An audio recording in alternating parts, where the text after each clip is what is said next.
Aaminin ko sa inyo, na-offend ako. Nasaktan po ako.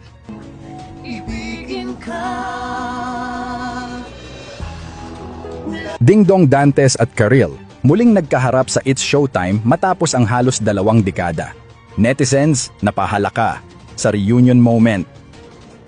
Nagulat ang madlang people nitong June 11, 2025 nang muling magsama sa isang screen sina Dingdong Dantes at Karil sa It's Showtime segment na Kidsona, kung saan guest si Dingdong para ipromote ang kanyang pelikula kasama si Charo Santos. Bagamat hindi nagkaroon ng direct interaction, ramdam sa studio at online ang tensyon at nostalgia sa kanilang pagtatagpo. Pero hindi ito basta simpleng reunion. Kung tutuusin, ito ay isang full circle moment ng isang matagal ng issue sa showbiz industry. Bago pa man tuluyang maghiwalay sina Karil at Dingdong noong 2008, umikot na ang mga usap-usapan na may third party umano at walang iba kundi ang leading lady ni Dingdong sa mga panahong iyon, si Marian Rivera, na ngayon ay kanyang misis at ina ng kanilang mga anak. Matatandaan din ng marami ang panayam ni Marian Rivera kung saan galit na galit ito kay Karil matapos tanungin kung totoo bang buntis siya noon kay Dingdong.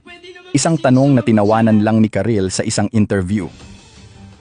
Kung may babae na buntis o kung ano man, sasabihin ko na hindi ko alam o wala ako sa posisyon para sagutin yan.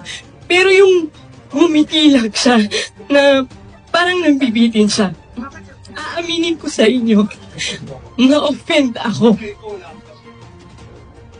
Nasaktan po ako. Para kay Marian, ito ay isang bastos at mapanirang sagot kaya't nagpatutsada siya on national TV. Aaminin ko sa inyo na offend ako. Nasaktan ako. Umiiyak at matapang na pahayag ni Marian Rivera kay Karil at Boy Abunda. Sa panahong iyon, mariing itinanggi ni na Dingdong at Marian na may namamagitan sa kanila, iginiit na trabaho lang. Ngunit makalipas lang ang ilang buwan, umamin rin sila sa tunay na relasyon. Isang pag-amin na lalong nagpatibay sa espekulasyon ng third party noon. Bago pa man pumutok ang issue ng hiwalayan, nagningning na ang tambalan nina Dingdong Dantes at Karil bilang Ibarro at Alena sa kauna-unahang season ng Encantadia noong 2005.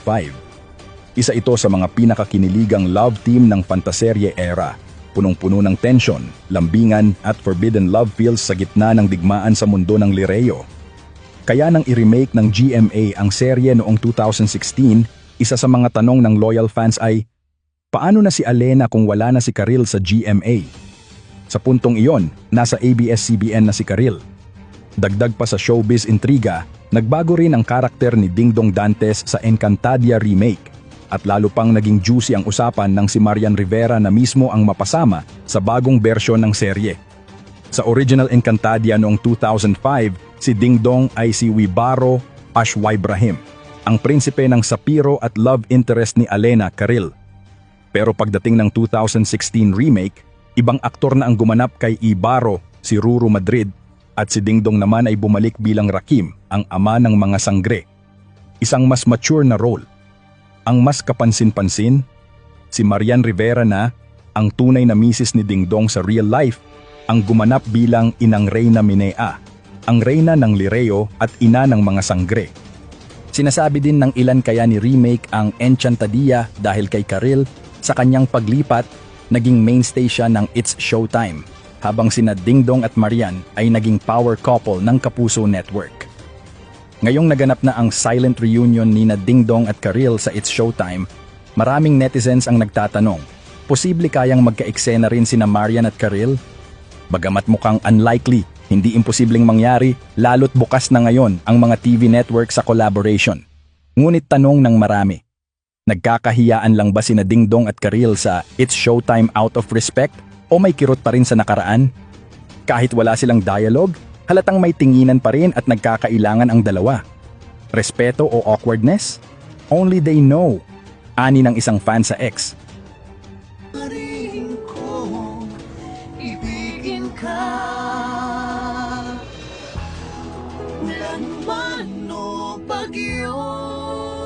Ibitin siya. Aaminin ko sa inyo, na-offend ako. Nasaktan po ako. Minea.